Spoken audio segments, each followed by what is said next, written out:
Good afternoon. This is Hope Broski with Business, Arts, and Events.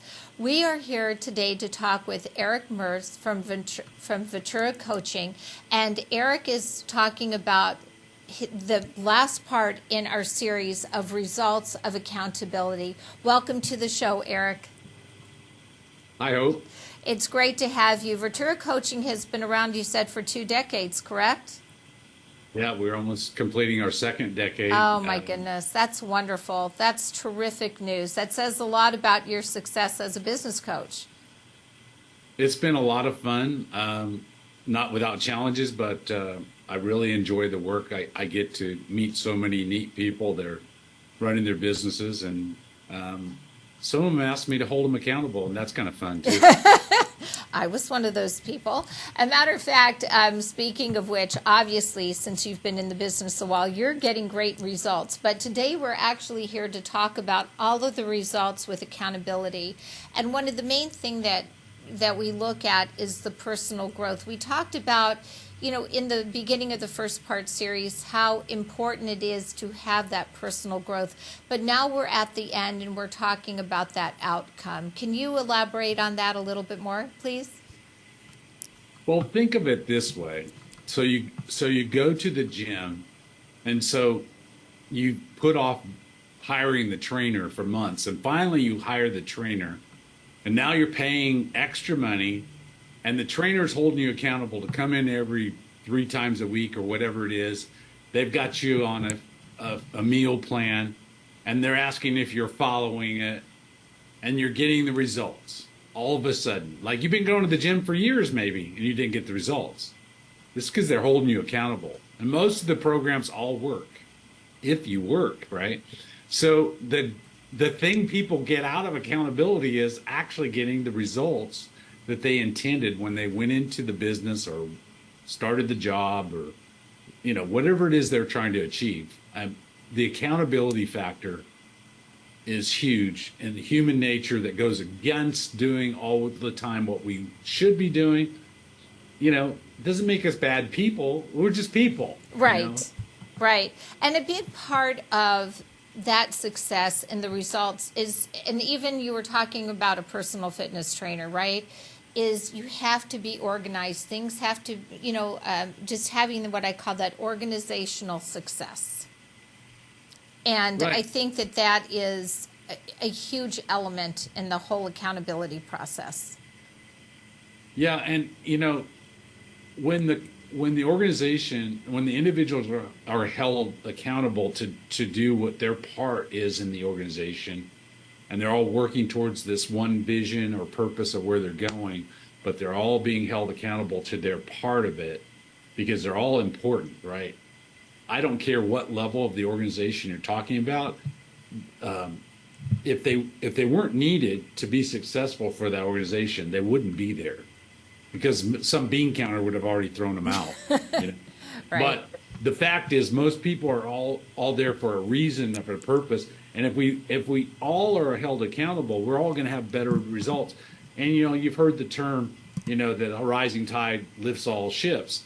Well, if this company or this organization goes up, I guarantee you the people in it are going to benefit, at different levels, but they're all going to benefit. If nothing else, they're going to all keep their jobs, or they're going to have a better resume for their next job, whatever the case might be. And I think that's a big, there's that aspect, but then it goes even further and beyond, because now you talk about the social aspect and the community aspect of this accountability. Yes, now we're all melding together, but then it just kind of spreads out to that social and what I call community outreach of it all. Yeah, and think about social or the community, and what do we see on the news? We see, besides, I'm not talking about the crime necessarily, but when we see in our government or people that are leaders that fail to do what they're supposed to do, whether it's ethics or not just doing their job, they're just not doing the job very well. They get on the news now because they're being held accountable for that, and that's too late usually when it gets on the news.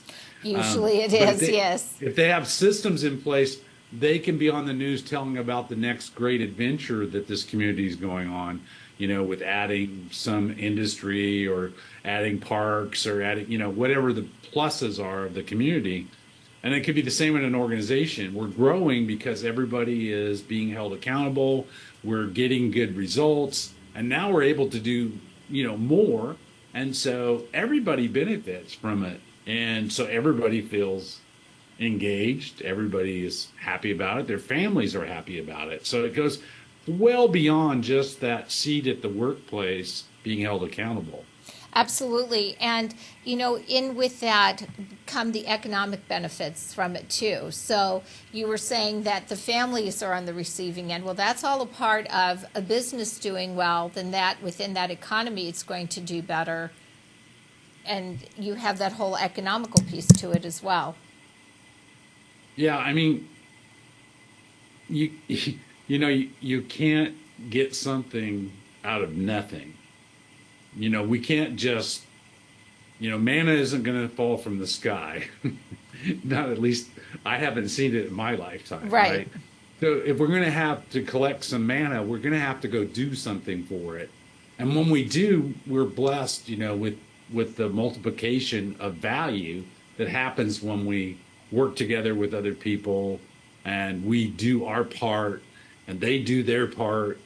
And, together we get more than we would by ourselves. So the economic benefits of that to the community, to the families, to the next generation, it just goes on and on and on. So accountability really is, to me, it's spiritual,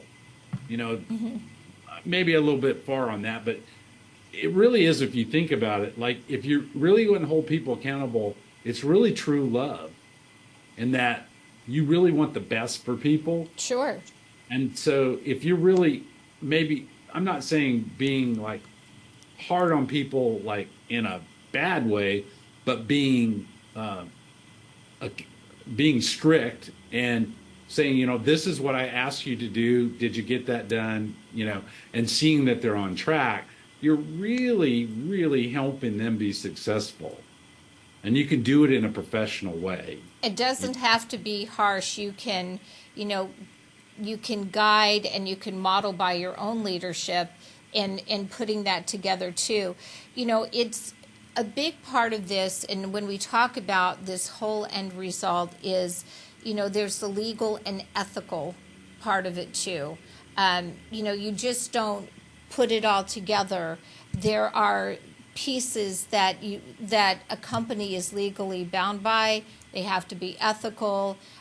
Things can't be shared. Like, when you're goal setting and you're putting this together, it's not for the rest of the world to know what that individual's goals are. So there is that legal and ethical part of it to that end result.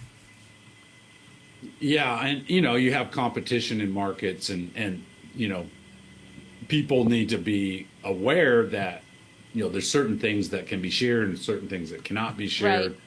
And people need to be held accountable to those things. Right, and and even in that part of it, psychologically, and for a person's mental health development, that's a really important piece. Yeah, it is, and it's part of like having peace with what you're doing in your life, right? And that gives you that mental health that you need because things are stable, they're consistent, and you know what to expect. When people are not held accountable, you don't know what's going to happen.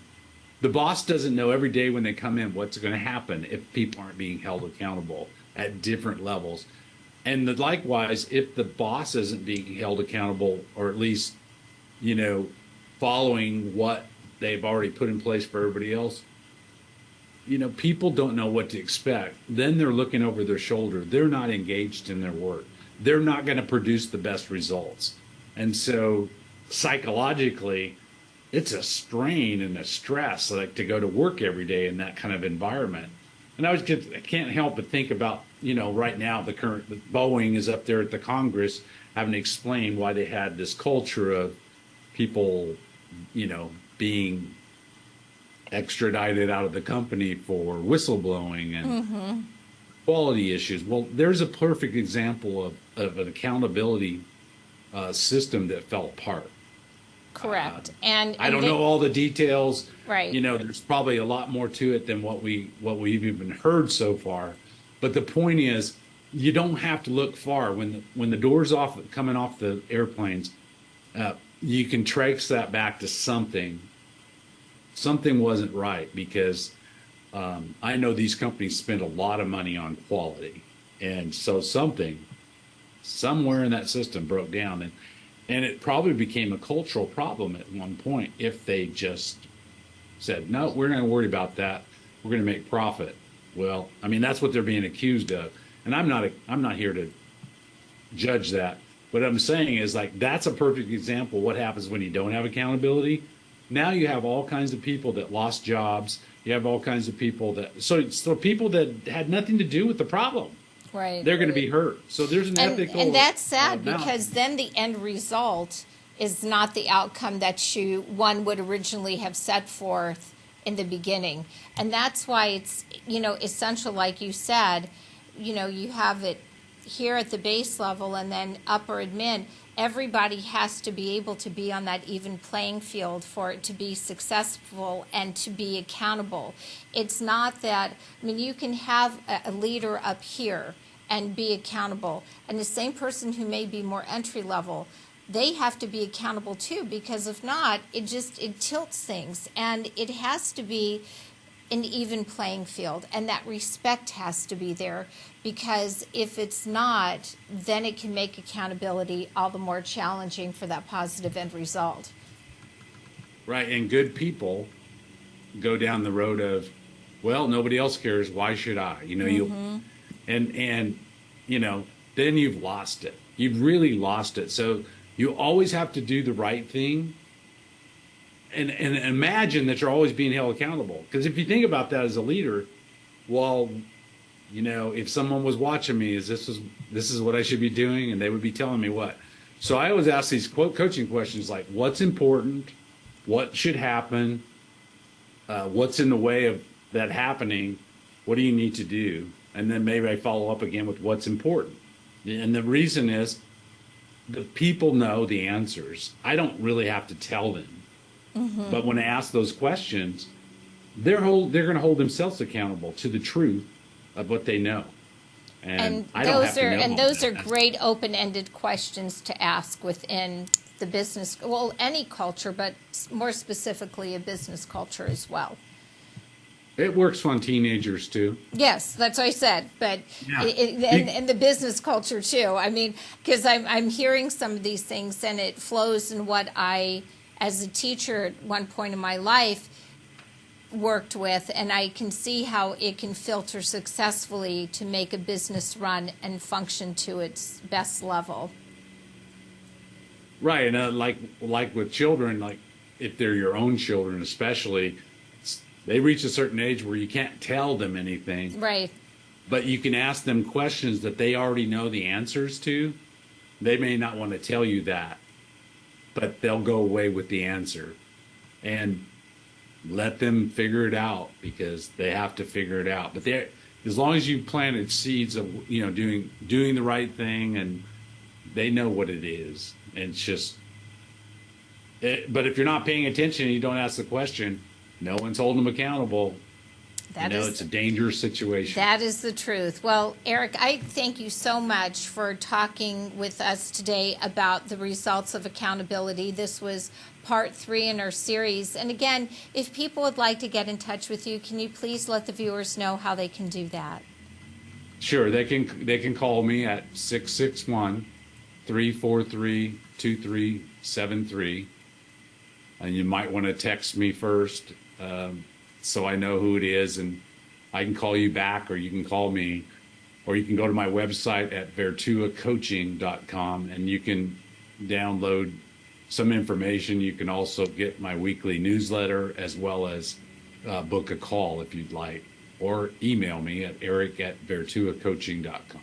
Well, Eric, I wish you continued success with Vertua Coaching. Like I said, I know you've been around for about 2 decades, and blessings for many more to come.